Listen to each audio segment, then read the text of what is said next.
bolingaka maman Moïsanta, bolingaka maman droit dans les yeux, maman Cécile Kimia. Donc bozo monaka to aka na kati ya Suisse, na maman Cécile Kimia. Donc to sepeli vraiment to clôturer année oyo 2016. Donc na maman Cécile Kimia parce que yé aza moko oyo azoko contribuer na kati ya émission tozo kentwe wapi. Donc, tous les 20h, tous les soirs, à 20h, juste, maman Cécile Azozalawana, ce qui nous va permettre, à baxer la vie, c'est un plus, car on est dans le baka, dans 4 avancement, il y a Tozo Kendewapi. Donc, on a CPL vraiment passé, moment oyo, il y a qu'on souhaiter, bonne fête, na ba ndeko ba soutenir biso o pe ba soutenir maman Cécile Kimia na en direct na émission Tozo Kende Wapi. Maman Cécile Kimia na pesi ono maloba avant to banana ko tanga ba kombo ya ba soutien ya ba sponsor. Donc ndenge zawana il faut que la reconnaissant. So muta pesi yo lipa so muta pesi yo kwanga il faut que le ba merci. Donc yango pe année oyo tozo suksango na bandeko bazo mériter.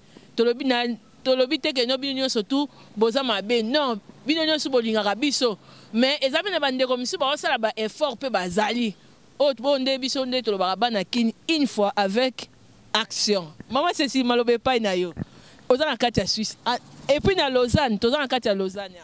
Merci beaucoup maman Nicole Kande, maman Nicole Autoloba. En tout cas to pamboli na nzambe oya permettre que to koma tina ba moment oyo to bandaki na bino depuis le commencement de l'année 2016, to komi lelo awa na fin décembre, to yé pour na to remercier bino parce que sans vous, émission droit dans les yeux, ou l'écran na Congo ya sika et coexister té.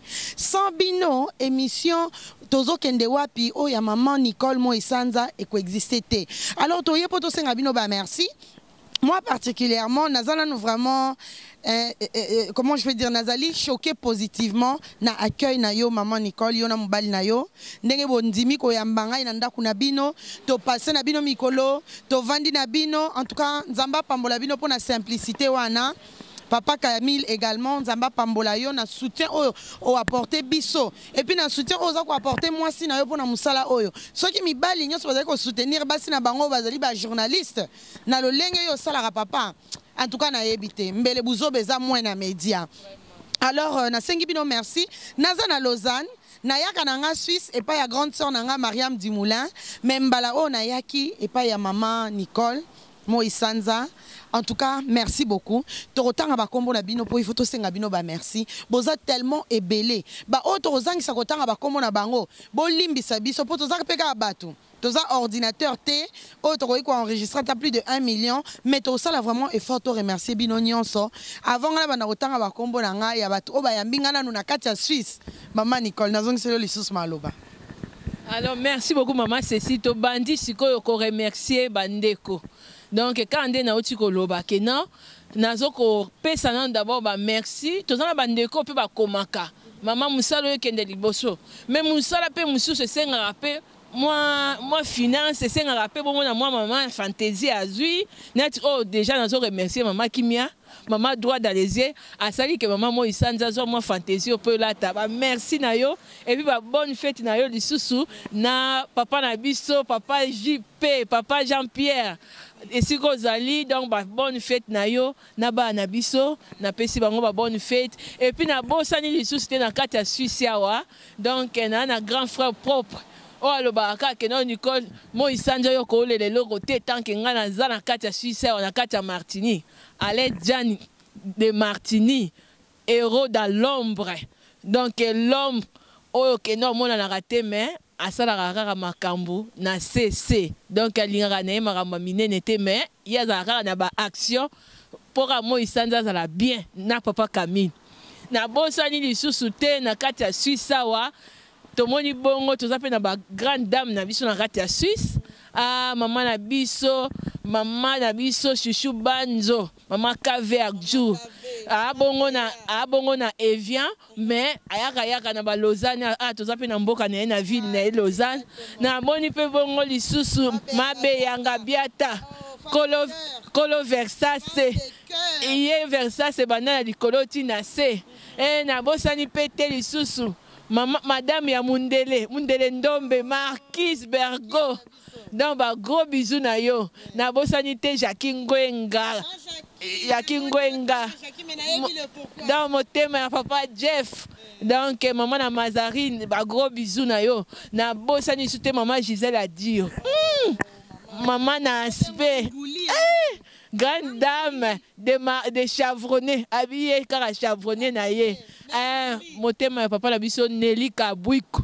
Donc on appelle ça bonne fête na yo na libota mobimba na bosani susu te bandeko bozota on a le bandeko ba soutenaka to bandeko na biso ba soutenaka maman na biso Michael Mabilama en direct en Allemagne ba gros bisous ba bonne fête na on a famille la grande dame de Lausanne Manicole bibongo maman Fulgence et guerre vraiment na komaki kutu na komi kutu mannequin miss de miss donc motema ya monsieur Eger donc maman Fulgence donc moi ça ça que non on a ba tampon elongi on a elongi baby ba bouton soko leki ka pa maman Fulgence au community au community c'est qui m'a maman moi Sanza donc ba sanjo kaka net bébé moko boye na wutika na libumu et puis sous na bosani ni sous te ba papa na biso que no bosala rapé que non maman moi Sanza pe azala na bosani te ba papa ya musu bo soutenir rapé maman moi Sanza ba encouragement na Facebook papa Riki Nemie là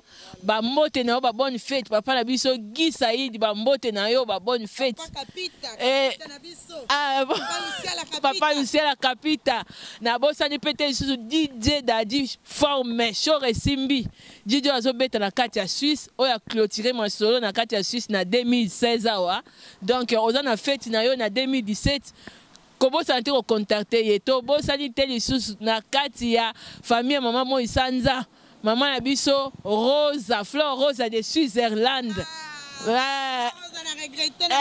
maman Rosa motema ya papa Patrick Tadoul papa Patrick to sala ki une émission na bo santé maman Pascaline Lokuli la grande dame la présidente na maman parce que Petronel et tout cas na maman na biso Dorcas Lokuli na Lausanne aussi so wa tobo santé gama o mboka yo gama bambote na yo yango wana ba na maman na biso Belinda Osango na maman na biso isusu Dorti Yowa donc à suivre donc ma famille nanga moko na pesi nasi yefa maman Véro yefa ba mbote donc papa yefa ba mbote na bino ba bonne fête donc na bino mingi et na pesi lisusu na famille Kofo na pesi lisusu ba mbote na bino ba bonne fête na bandeko nyonso bozui temps ko soutenir maman Moi Sanza donc bon continuer toujours ba maman na biso boze belé na bosanité donc bosanité na kata Martini la patronne Azaka Moko Mariam Dimoulin balobi 20 ans la patronne.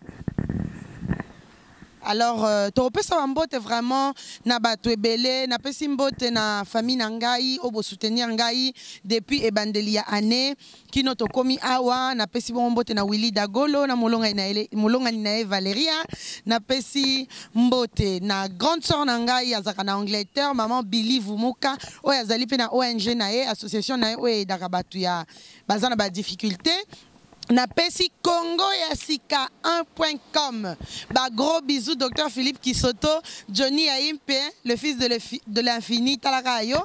Na bosani bongote Viviane Kazage, Cynthia Maeta, bozo tellement ebele. Nzamba Pambola Bino. To pesi maman Sylvia, bah gros bisous. Maman na biso vraiment oti musika, oyaki tina Lausanne na monio na sepeli bana no bazu ba cadeau. Nzamba Pambola yo.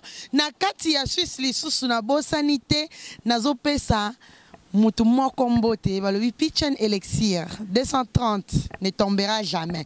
Donc yo kaka toujours mon cousin Kende Liboso Nzamba Pambola yo. Et bon on a Allemagne bozali tellement ebele. Gabin Tokodi, Yananga Motema, Ousmane Louvunga, des gros bisous. Na bosani bongo pete DJ Mensmen Boya. Oh, ils ont vraiment ba dédicace na bino. Maman Henriette. Exact. Résidence Libanga ya Talo. Voilà. Dans résidence Libanga ya Talo, maman Henriette ba bonne fête na yo. Maman Marie P. Voilà. Non. Les trois Suisses, maman Anne-Marie Nakatia B. Donc, passage obligé, si vous avez un moins tabac, moi Thompson, ou moins musique, à bien, les canabé et pas maman Anne-Marie.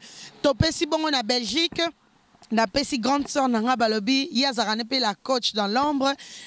Mélanie Atongoyo, ça va gros bisous. Fin de l'année, Angoyo, Nzamba Batelabiso, Nzamba Batelabiso, il y a Ebele.